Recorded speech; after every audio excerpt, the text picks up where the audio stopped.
Hey, to all you beekeepers, I had an incident last May with a crop farmer planting corn, and a few hours after I saw him out there in the field early in the morning, my bees were acting really sick, coming out of the hives and ending up on the ground. Let me show you just how far away that field is. It's like 150 yards, and this is due south.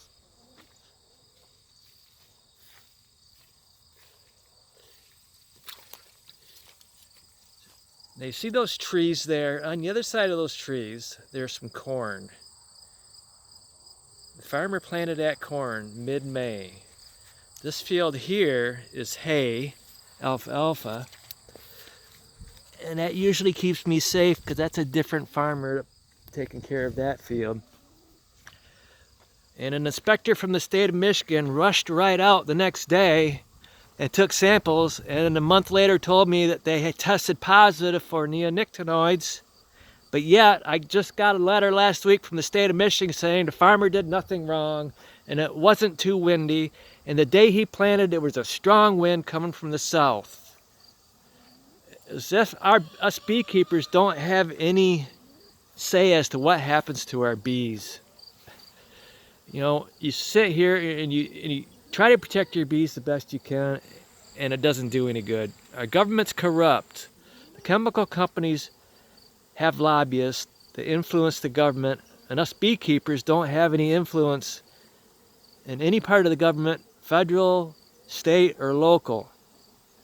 We need to band together, boycott pollinating corporate farms,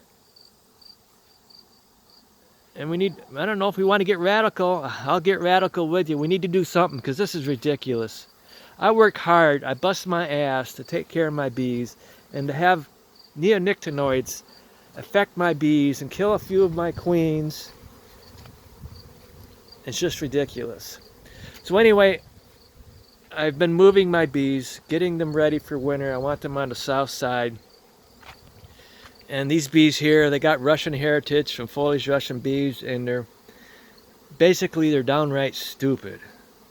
I've got queens laying up in the medium on top, not down where she's supposed to be. And I move one hive with twice a day. I move them early in the morning, and then I move them later at the end of the afternoon. You would think that they would get used to the new location, but what's happening is they go back to where they were used to, and they don't seem to make any attempt to locate their previous hive. And this colony here, I noted 2 weeks ago that it was really, really small. It needed help, needed some brood. And look how big it is now. So it's all drifting, and they don't hurt the queen. They seem to accept any queen they go to. So these colonies here I'm putting on the deck are the ones that are small, and I know will never be able to be outside during the winter, and they will go in the windows. I'm going to be using that formic acid next month, and I'm trying to move the colonies as much as I can now, because when I do the formic acid, I'm not going to want to move them at all. I want them to maintain the size of the colonies, and I stopped feeding SERP right now. Most of them are pretty large. They don't need SERP. There's enough goldenrod right now. There's enough out there for them to do all right. After I get the formic acid treatment done, I may start feeding again. I'll have to take a look at them again. And the large colonies I'm going to put out here underneath the roof on the bottom. And then I was thinking the other colonies that really aren't large enough to be outside by themselves, I'm going to take this inner cover off. I'm going to put this is an inner cover frame with number 8 wire cloth on it. I'm going to stick this in there, and then I'm going to set the other colony bottom board on top of that, and then the heat from the large colony will go up and heat the smaller colony. This is something I read about somewhere on the internet. So As you can see, I still have some mating nukes from a colony that killed their queen a couple weeks ago.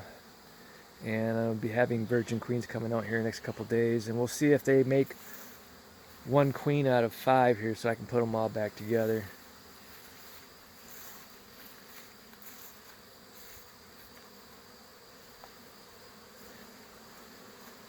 "19 was first in line when I started moving them.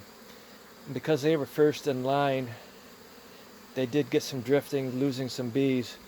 But 27 has been here all summer long. It was one of the first new mating nukes I started.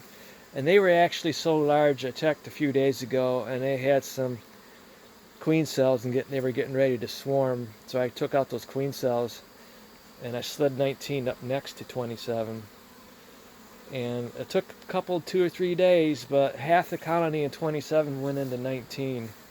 Because 27 was huge, and they don't have much honey. And they were, in the mornings, you'll see a whole bunch of bees covering the bottom deep and up at the top, medium.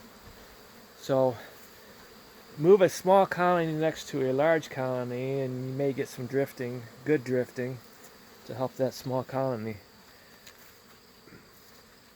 What I'm doing here is I'm separating, putting the small ones on these posts and the large ones. That way I can get the large ones over against the wall. And then I will be pulling out, as soon as they're done making a queen, I will be pulling them out, and then I'll be sliding more large colonies down. It's a lot of work doing this. I didn't want to take my bees anywhere this year because of what happened in May. And a couple weeks ago I had a crop duster fly over my property twice, leaking something off a plane, and the pilot said it was fuel. Irregardless, fuel, pesticides, they both kill bees. So, you know, it'd be nice to be able to be a beekeeper and not have outside people influence what happens to your bees, but we don't live in a perfect world. The United States is screwed up and corrupt. So I'm ready for a revolution, big time. So y'all ought to think about a revolution too, so we can bring back the freedoms of this country. You should be able to be free to do whatever you want on your property without having somebody interfere with that. All right, thank you.